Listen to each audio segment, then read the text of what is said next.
What if I told you that the greatest threat to your health isn't your age, your genetics, or even your medical history? It's your daily habits. And what if I told you that changing just one of those habits could help prevent up to 90% of the diseases we fear most? Sounds impossible, right? But the truth is far more empowering than most of us have been led to believe.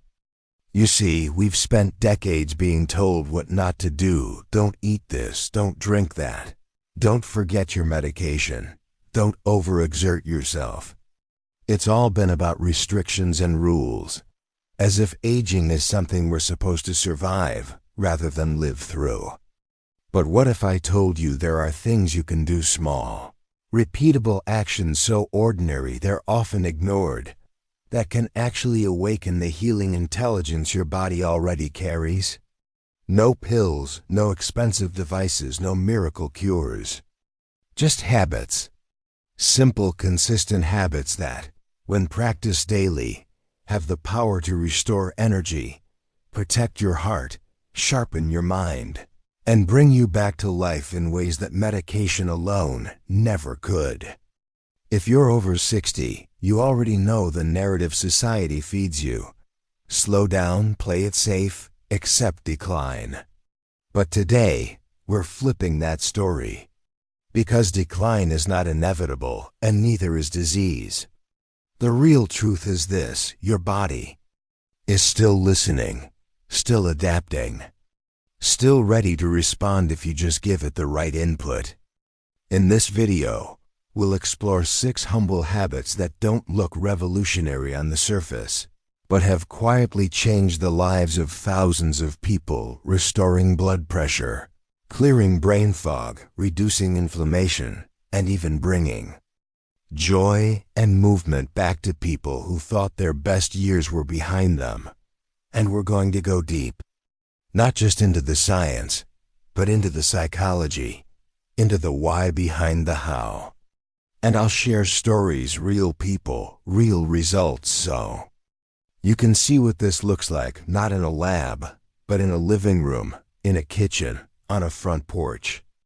So before we dive in, ask yourself one thing: have I been surviving my health or participating in it? Because that question may define the next decade of your life. All right, let's get started with habit number 1. And it begins not with a treadmill, not with a diet, not with a pill. It begins with a glass of water. Yes, just water. That's it. The first habit that can quietly protect your memory, lower your blood pressure, reduce your cancer risk, and improve how your joints and brain feel, all starts with hydration. Specifically, a full glass of water first thing in the morning. Now I know what you're thinking: how could something so simple do all that? But let's step back. When you sleep, your body goes 6 to 8 hours without water. That's a long time, especially for an older body that already loses hydration more quickly than it used to. When you wake up, you're mildly dehydrated whether you feel it or not. And here's what that dehydration does. It thickens your blood, slows your digestion, reduces oxygen delivery to the brain, increases inflammation, and suppresses your body's natural detox pathways. In other words, it sets you up for stiffness, fatigue, fog, and poor circulation before you even brush your teeth. But when you drink water, clean, filtered water, before coffee, before food, before checking your phone, you give your body a reset button. You help flush out metabolic waste from the night. You rehydrate your blood. You support your kidneys and liver, the very organs responsible for removing toxins that, if left unchecked, can trigger disease over time. You even boost your brain's alertness and mood. I knew a man named Harold, 82 years old, widowed, a retired teacher. His doctor told him he was bordering on hypertension and forgetfulness. Instead of jumping into more medication, he started one thing: every morning before anything else. He drank a tall glass of filtered water, slowly, mindfully. Within 3 months, his blood pressure dropped, his energy came back, and his memory improved. He joked, "Turns out I wasn't getting old, I was just dried out." Sometimes, the solutions are this simple, but they require consistency. It's not about drinking water once a week. It's about doing it every morning, making it part of your rhythm. Some people add a squeeze of lemon, a pinch of sea salt for electrolytes. That's great, but it's not necessary. Plain water works as long as you make it a ritual. Because the body loves rhythm. It responds to predictability. And when you show up for it, it shows up for you. Over time, this single habit lays the foundation for everything else you want to improve, whether it's digestion, memory, immunity, or blood pressure. Think of it this way. Before you ask your body for anything, movement, clarity, focus, ask yourself, did I give it water? You might be surprised how much difference that one glass can make. 2. Daily brisk walking. 15 to 30 minutes of purposeful walking, not just casual strolling. Benefits: improves circulation, insulin sensitivity, memory, mood, and reduces cancer risk. Real-life example: Carol, 76, reduced cholesterol, slept better, and regained mental sharpness. After you've had that first glass of water, what happens next could either accelerate your healing or quietly compound your stagnation. And no, it doesn't involve a gym, a machine, or even a single piece of equipment. The second habit that supports the reversal or prevention of 90% of the diseases we fear most is one you already know how to do: walking. Not strolling, not shuffling. Brisk walking. Purposeful, intentional, daily movement using your own 2 feet. The kind of walk where your arms swing a little, your heart rate lifts gently, and your breath deepens, but you can still hold a conversation. It's not flashy, it's not intense, but it is incredibly powerful, especially after age 60, because the truth is, the older we get, the more essential circulation becomes. Blood flow is life. It's how oxygen reaches your brain, nutrients reach your joints, and your body flushes waste away from vital tissues. When circulation stagnates, pain increases, clarity fades, and healing slows. But when you walk briskly, just 15 to 30 minutes a day, you activate nearly every major system in your body. Your heart gets stronger, your blood pressure stabilizes. Your muscles pull glucose from your bloodstream, helping prevent or manage type 2 diabetes. But one of the most overlooked benefits: brain function. Your brain isn't just a collection of thoughts. It's a living organ that depends on oxygen, fuel, and movement. Seniors who walk daily experience increased hippocampal volume. That's the area of the brain responsible for memory and spatial navigation. You remember names more easily. You recall where you left your keys. You feel more mentally alert. Why? Because walking doesn't just move your legs. It feeds your brain. I once met a woman named Carol, 76 years old, warm eyes, but tired. Her doctor told her she had rising cholesterol and early signs of cognitive decline. She didn't want more pills. She wanted to feel like herself again, so she started walking. 5 minutes around the block at first. Slowly it became 10. Then 20. 3 months later, she wasn't just healthier, she was happier. Her cholesterol dropped, her sleep improved, and she told me, "I picked up my crossword puzzles again. My brain came back." And there's more. Regular walking has been linked to reduced cancer risk, not because it's a magic bullet, but Because it regulates hormones. Improv is immune surveillance, your body's ability to detect abnormal cells early, and reduces the inflammation cancer needs to thrive. Walking also creates psychological momentum. It gives you something you chose, your pace, your direction, your moment of power. And power, when you're aging, is everything. Power says, I'm still here. I still decide. That's what walking gives back. It's not about the steps. It's about what those steps represent. You don't need a gym. You don't need gear. You need commitment. Some people ask, can I do it indoors? Absolutely. If you have mobility limitations, walk in place, use a hallway, or walk laps inside a store. But if you can, get outside. The sunlight supports your circadian rhythm. The fresh air boosts serotonin. The visual variety stimulates your nervous system in ways a screen never could. Start where you are. 5 minutes. That's enough. Then, build, and if it rains, walk tomorrow, but don't quit. Because walking daily is the habit that clears your blood, clears your mind, and over time clears the path back to yourself. It is the most underrated medicine on earth. It will never trend. It will never be monetized. But it may save your life. 3. Deep breathing and stillness. Practice slow, diaphragmatic breathing for 5 to 10 minutes daily. Benefits: reduces cortisol, inflammation, and blood pressure. Enhances mental clarity and immune response. Real-life example.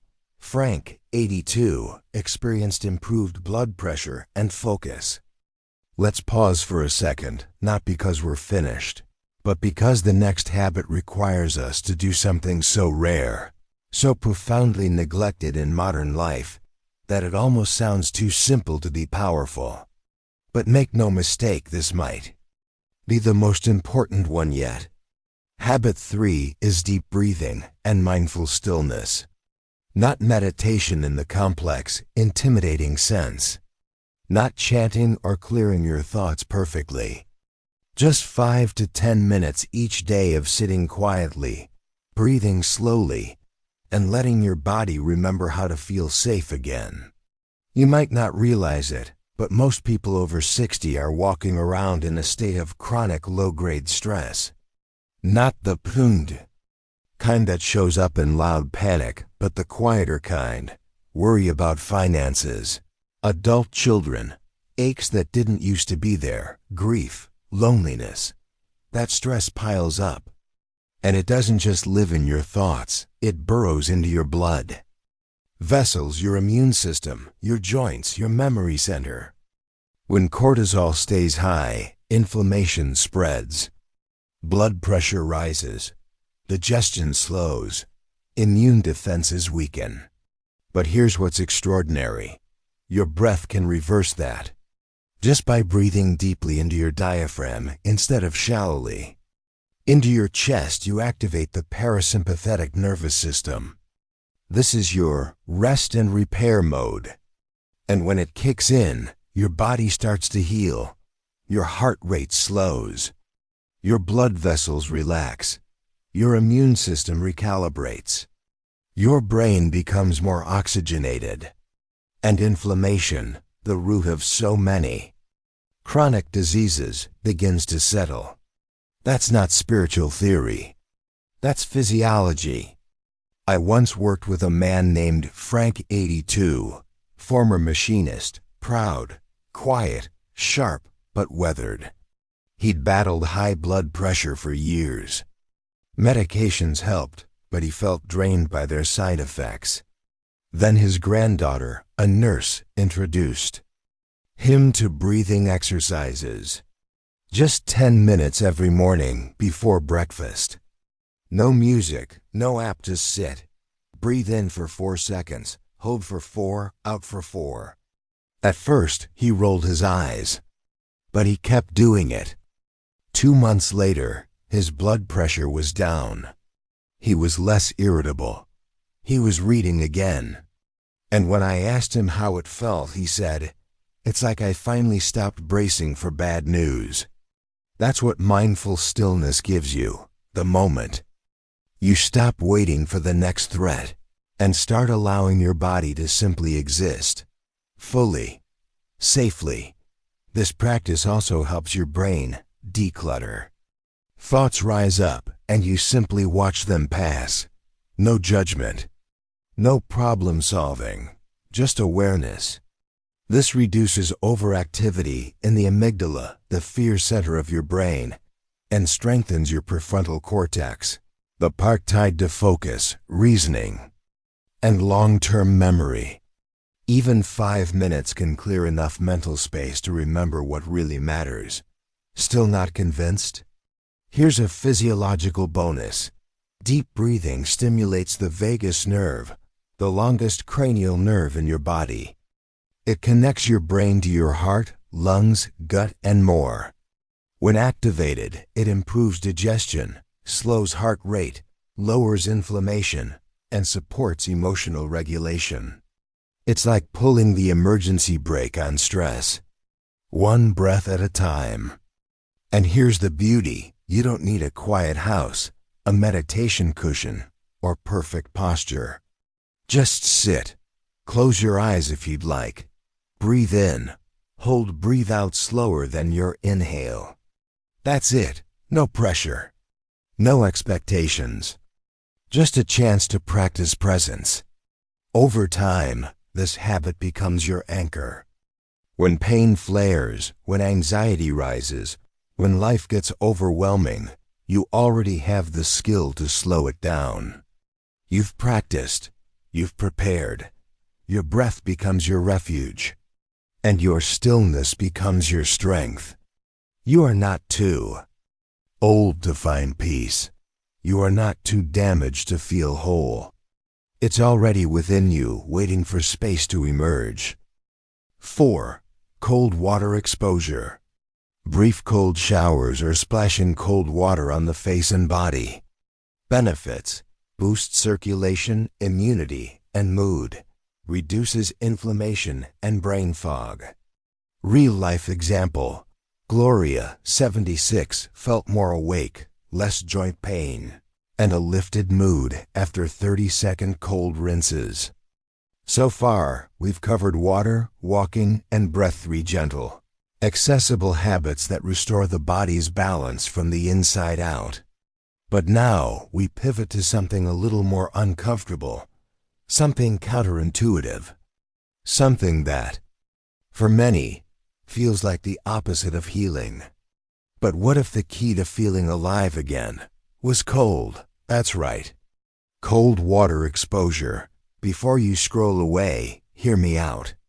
Because this habit is one of the most underrated, science-backed, and misunderstood tools for resetting your nervous system, sharpening your focus, and igniting your body's natural healing response. I'm not asking you to jump into an icy lake or take a polar plunge, unless you want to. What I'm talking about is much simpler. 30 seconds to 2 minutes of cool or cold water at the end of your daily shower. That's it. It's not about suffering. It's about stimulation. You see, as we age, our bodies crave stimulation, not the kind that raises stress hormones, but the kind that teaches our systems to adapt and grow stronger. Cold water does exactly that. It triggers vasoconstriction blood. Vessels tighten followed by vasodilation when you warm back up. This simple cycle improves blood circulation, strengthens the heart, reduces inflammation, and increases the availability of brown fat, a special kind of body fat that burns energy to create heat. In older adults, more brown fat means better metabolism, better temperature control, and potentially better blood sugar regulation. But the most immediate benefit? Clarity. Cold water wakes you up like nothing else. It resets your vagus nerve. It floods your brain with norepinephrine, a natural chemical that sharpens attention, lifts mood, and clears the fog that often creeps in with age.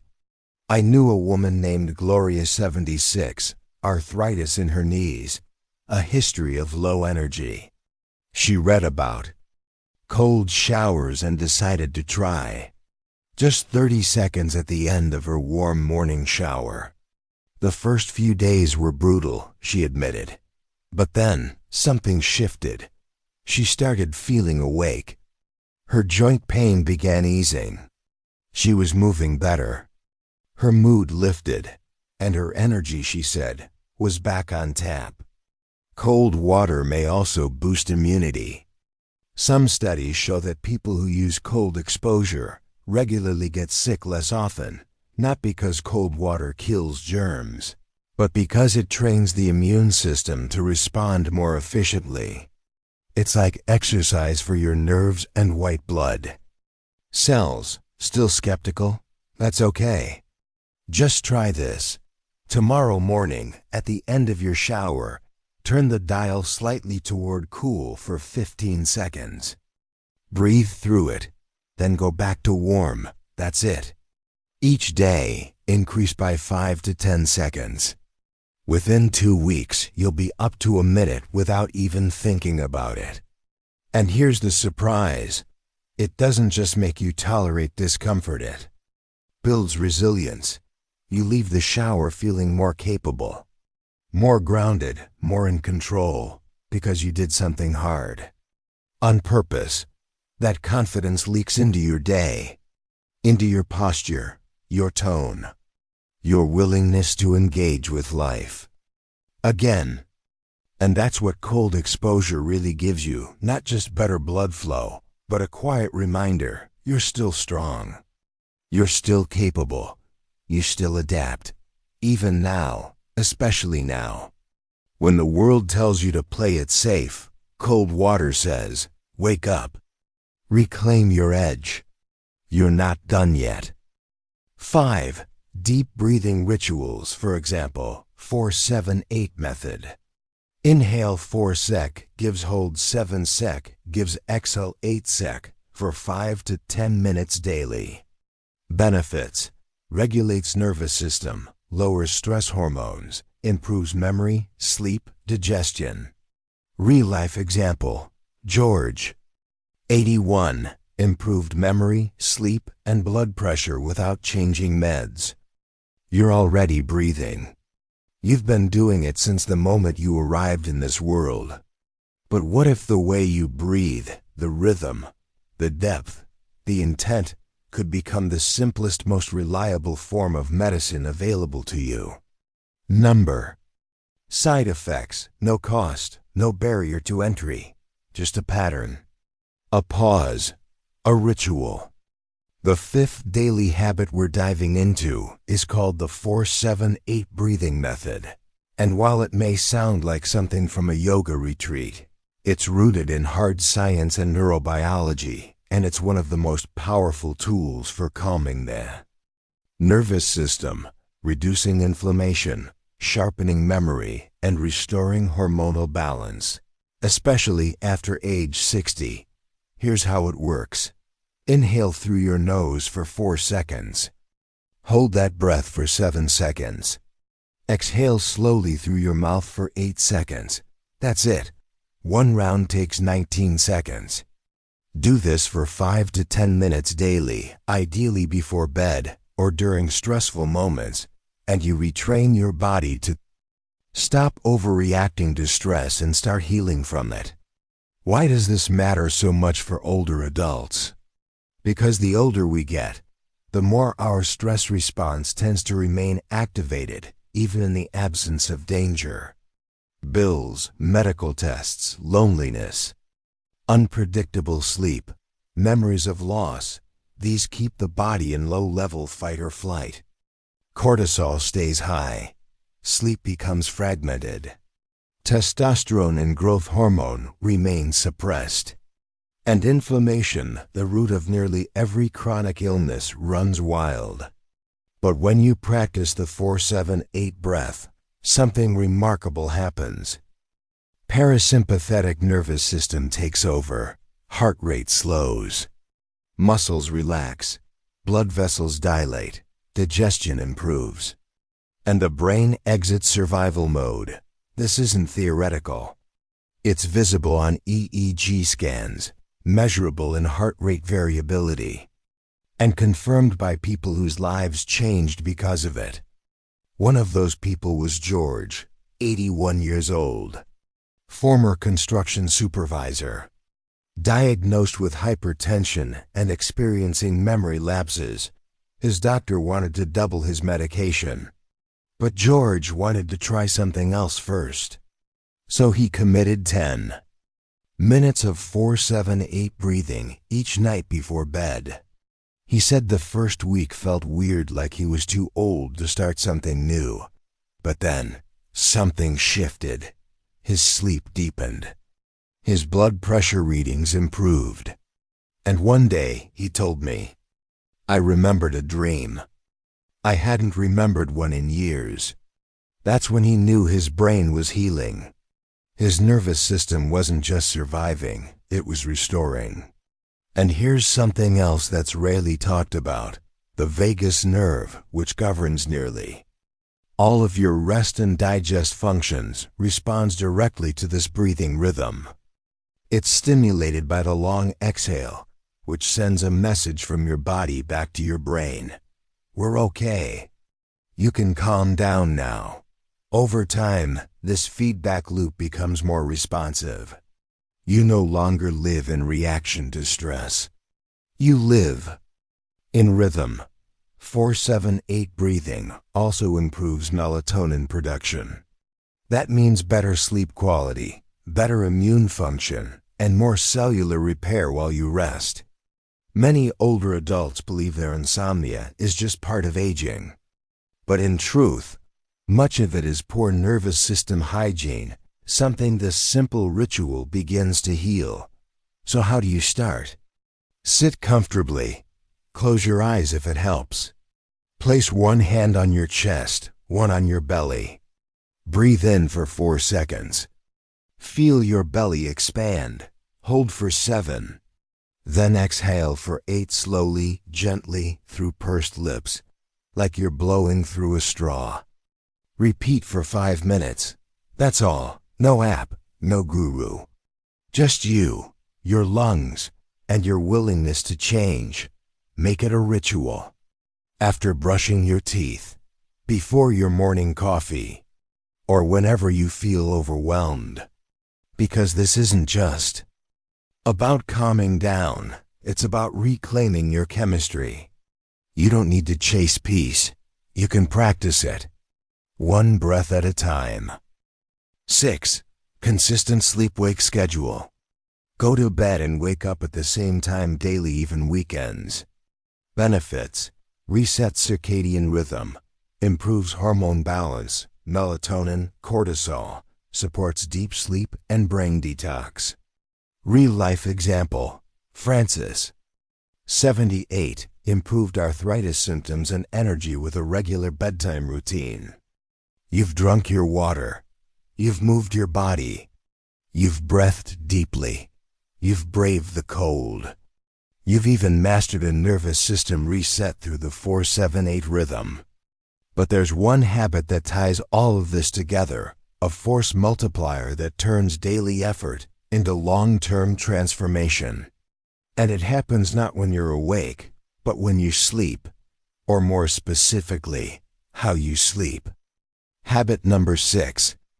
A consistent sleep-wake schedule. Before you roll your eyes, this isn't just about getting 8 hours of rest. It's about training your body to return to its natural rhythm, a rhythm that every system inside you depends on.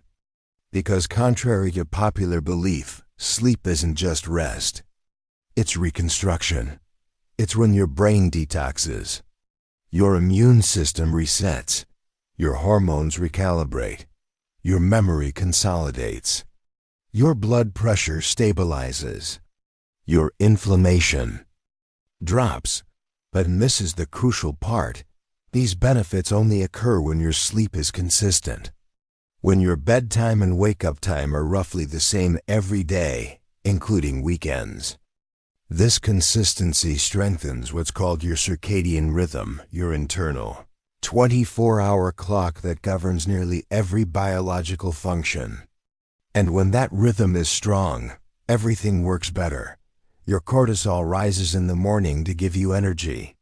Your melatonin rises at night to help you sleep. Your digestion runs on time. Your immune system defends more effectively. Even your testosterone, which naturally declines with age, gets a boost when you're consistently well-rested. I met a woman named Frances, 78, retired nurse, living alone. She struggled with arthritis, mood swings, and chronic fatigue. She used to go to bed whenever she felt like it, some nights at 9, other nights past midnight. Her energy was unpredictable. Her pain flared constantly, and she assumed it was just part of getting older. Then her physical therapist recommended a sleep schedule, same bedtime, same wake time, every day. For 1 month, Frances scoffed, but she tried. She chose 10 p.m. to 6:30 a.m. The first week was rough. But by week 2, she noticed something. Her joints ached less. Her mind felt clearer. She was less reactive, more grounded. By week 4, her doctor reduced her arthritis medication. Why? Because her body finally had a rhythm. A predictable cycle of healing. And that rhythm reduced inflammation more effectively than any pill she'd ever tried. Here's what most people don't realize. Erratic sleep patterns are a silent saboteur. Going to bed late one night, then early the next, shifts your internal clock like jet lag. Your melatonin production gets disrupted. Your cortisol spikes too early or too late. Your REM sleep, the phase most crucial for memory and emotional resilience, gets cut short. And your body, already doing its best to age with grace, ends up confused. So what's the solution? You don't need perfection. You need pattern. Pick a bedtime and wake time that feels sustainable, not ideal. Then protect them. Yes, even on weekends. This isn't punishment, it's liberation. When your body knows when to shut down and when to rise, it starts doing the repair work more efficiently. You feel more alive, more focused, more present. Your risk of heart disease, dementia, stroke, and depression all begin to drop. That's not fluff. That's decades of sleep research. And if you struggle to fall asleep, here are a few supporting habits. Avoid screens for at least 30 minutes before bed. Blue light disrupts melatonin. Dim your lights in the evening. Trick your brain into thinking sunset has arrived. Keep your bedroom cool, quiet, and dark. Your body sleeps best in cave-like conditions. If your mind races, do 4-7-8 breathing. We just covered it for a reason. And don't go to bed full. Digesting a large meal robs your brain of restorative deep sleep. Start tonight. Pick a bedtime. Honor it like an appointment with your future. Because when you sleep well, you don't just heal your body. You awaken your potential. You don't just add years to your life. You add clarity, joy, and strength to those years. Sleep is not passive. It is power. And it's time. You reclaimed it. You've made it through all 6 habits. And maybe by now, you're wondering, can something this ordinary really make that much difference? Can water and walking and breathing and bedtime routines actually stand up against decades of wear and tear of hospital visits and prescription bottles and body parts that don't quite work like they used to?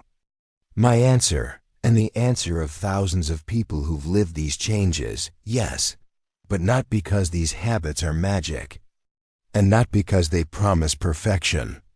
The reason they work is because they restore something most people lose quietly, invisibly, tragically agency, the power to choose, the power to influence how you feel in your own body, the power to heal, not just manage. After 60, the world sends a clear message: shrink your goals, lower your expectations, accept decline. But these 6 habits stand in rebellion to that message. They whisper a different truth. You are not finished. Your body is still listening, still healing, still adapting. You just need to give it the chance. Let's recap. Morning hydration flushes toxins, jumpstarts the brain, supports circulation. Brisk walking improves metabolism, sharpens memory, lifts mood.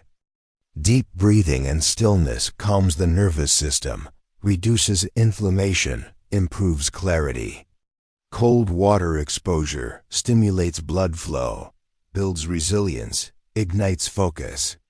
4-7-8 breathing regulates hormones, enhances sleep, restores emotional control. Consistent sleep schedule repairs tissue, balances hormones, sharpens mind. These habits don't ask for equipment, wealth, or youth. They ask for intention, for repetition, for you to show up gently, daily, fully. And when you do, your body responds.